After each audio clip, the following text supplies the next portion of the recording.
नमस्कार। जय भीम साथियों, दैनिक दस्तक पर आपका स्वागत है। मैं हूं आपका होस्ट जीपी गौतम। 30 अप्रैल 2025 मोदी सरकार का एक ऐतिहासिक फैसला आता है। कैबिनेट में मंजूरी दी है कि इस देश में अब जातीय जनगणना कराई जाएगी।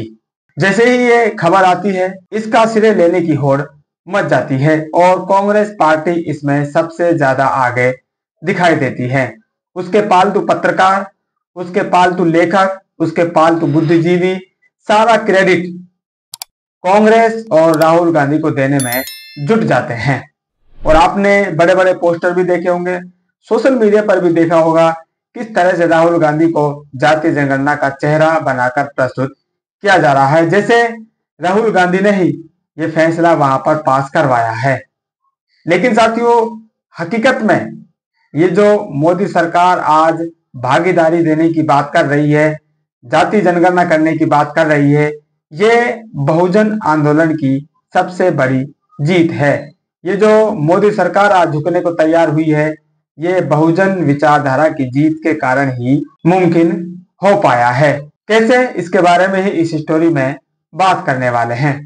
ये फोटो आपकी जो स्क्रीन पर दिखाई दे रहा है, ये प्रधानमंत्री मोदी जी ने अपने सोशल मीडिया अकाउंट से छोड़ा है, जिस पर लिखा है जाति जनगणना कराएगी मोदी सरकार।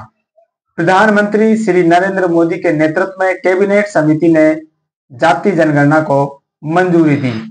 कैबिनेट निर्णय 30 अप्रैल 2025।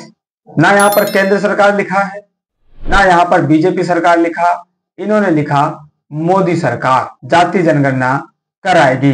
यानी कि जाति जनगणना के माध्यम से जो केंद्र सरकार है वो वापस से प्रधानमंत्री मोदी की जो छवि है उसको बढ़ाना चाहती है। क्योंकि अभी हाल ही आपने देखा जम्मू कश्मीर में जो आतंकी हमला हुआ है, उससे जो बीजेपी सरकार वो बैकफुट पर गई है और उसकी छवि को बड़ा भारी नुकसान होने का कगार है। इसलिए इन्होंने जो कार्रवाई आतंकी हमलों के लिए करनी चाहिए थी, उसका डाइवर्ट करने के लिए इन्होंने ये जाति जनगणना का जो फैसला है ये लेने का काम कर दिया है। और जो सारी चर्चा है वो अब इसके इर्द गिर्द ही घूमने लगी है। और विपक्ष जो कल तक मोदी सरकार को आतंकी हमलों पर घेर रहा था, आज वही विपक्ष जाति जनगणना का सेहरा अपने ऊपर कैसे बंधे उसको डिफेंड करने में व्यस्त हो गया है।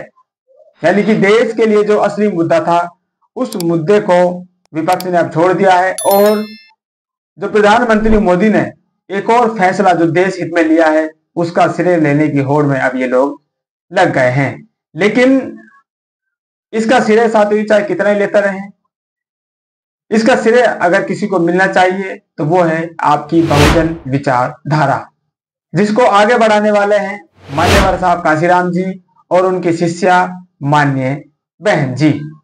उन्होंने कुछ नारे दिए थे साथियों, ये सिर्फ नारे नहीं थे बल्कि बहुजनों की आजादी के घोषणा पत्र थे।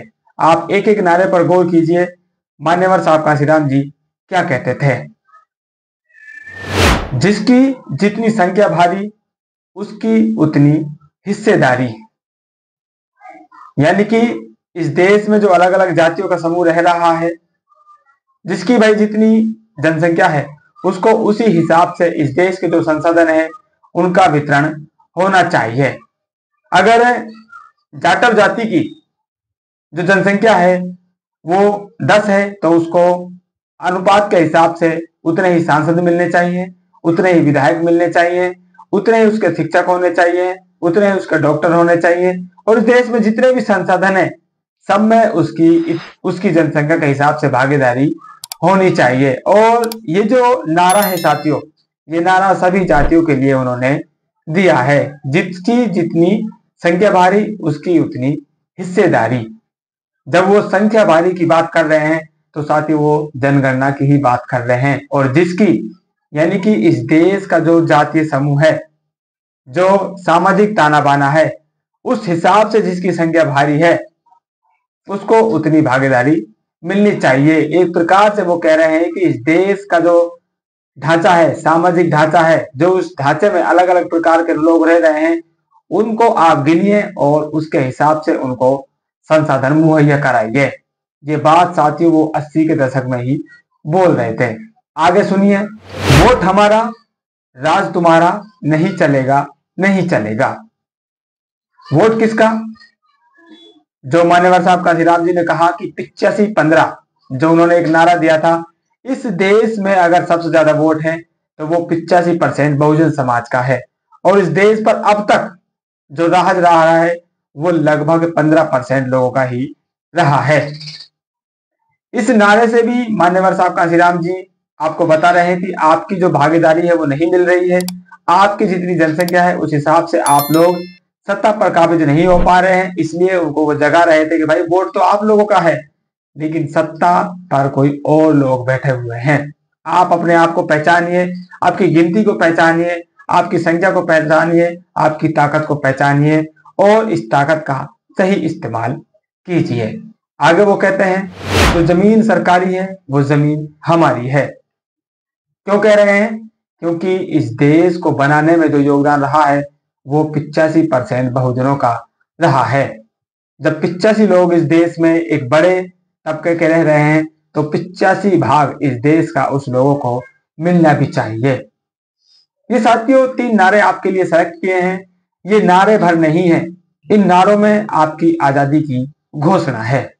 और 30 अप्रैल को जो मोदी सरकार ने फैसला लिया है कि जातीय जनगणना कराई जाएगी, ये आपकी बहुजन विचारधारा की ही जीत है। अब इसका श्रेय चाहे कोई राहुल गांधी को दे, चाहे कोई कांग्रेस को दे, कोई समाजवादी पार्टी को दे, या जितनी भी इस देश में पार्टियां हैं वो किसी को भी देता रहे, लेकिन असल में इस जातीय जनगणना का हकदार है, अगर श्रेय किसी पर बंधना चाहिए तो वो है बाबा साहब अम्बेडकर, मान्यवर साहब काशीराम, तमाम वो लीडर जिन्होंने इस बहुजन विचारधारा को यहां तक पहुंचाने का काम किया, और वर्तमान में मान्य बहन जी इस कारवां को लेकर आगे बढ़ रही हैं।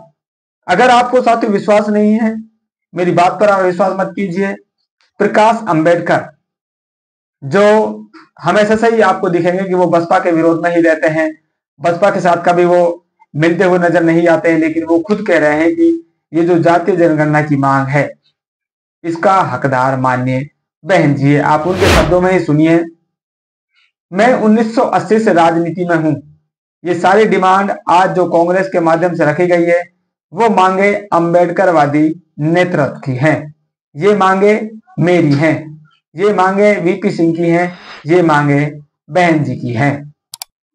इतने साल सत्ता में रहकर कांग्रेस ने ये डिमांड क्यों पूरी नहीं की? बड़ा सवाल साथियों प्रकाश अंबेडकर जी ने उठाया है। जब इस देश में लंबे समय तक राजनीति में रही, सत्ता में रही कांग्रेस, इस जातीय जनगणना को क्यों नहीं करा पाई? और जब मोदी सरकार ने यह फैसला ले लिया है तो उसका श्रेय ये खुद लेने के लिए तुल रहे हैं। जब आप लोग विपक्ष में रहकर ही सारे काम करवा सकते हैं तो आप भाई विपक्ष में रहिए। आप क्यों उन पर इस तरह की छीटाखींची कर रही हैं? देश को बांटने का भी आप काम कर रहे हैं, लोगों को आपस में लड़वाने का भी काम कर रहे हैं। आपकी विपक्ष में रहकर इतनी चलती है तो आप विपक्ष में रहिए और देश का भला कीजिए। इस मामले पर माननीय बहन जी ने भी अपनी बात कही है, और बहन जी का जो ट्वीट है उसमें वो कहती हैं, देश में मूल जनगणना के साथ ही जातीय जनगणना कराने का केंद्र सरकार द्वारा आज लिया गया फैसला काफी देर से उठाया गया सही दिशा में कदम। इसका स्वागत। बीएसपी इसकी मांग काफी लंबे समय से करती रही है। उम्मीद है कि सरकार जनगणना से जन कल्याण के इस फैसले को समय से जरूर पूरा कराएगी।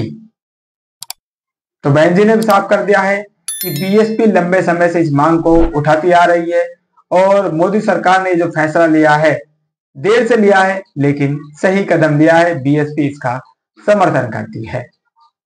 तो जो कांग्रेस और जो विपक्ष इस मोदी सरकार के फैसले का श्रेय लेने के लिए बढ़ बढ़कर आगे बढ़ रहे हैं, बड़े बड़े पोस्टर बैनर बनवा रहे हैं, अपने पालतू पत्रकारों से लिखवा रहे हैं, बुद्धिजीवियों से लिखवा रहे हैं, उनको साथियों लिखने दीजिए।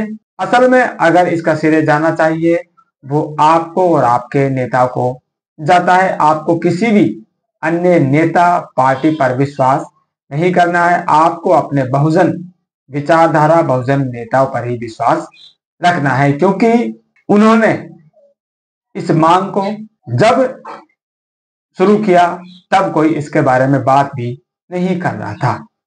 और आज ये लोग आपके वोटों को ठगने के लिए, आपके आपसे सत्ता छीनने के लिए आपकी ही बात कर रहे हैं। तो इस अपडेट में इतना ही, मिलते नई अपडेट में, तब तक के लिए जय हिंद।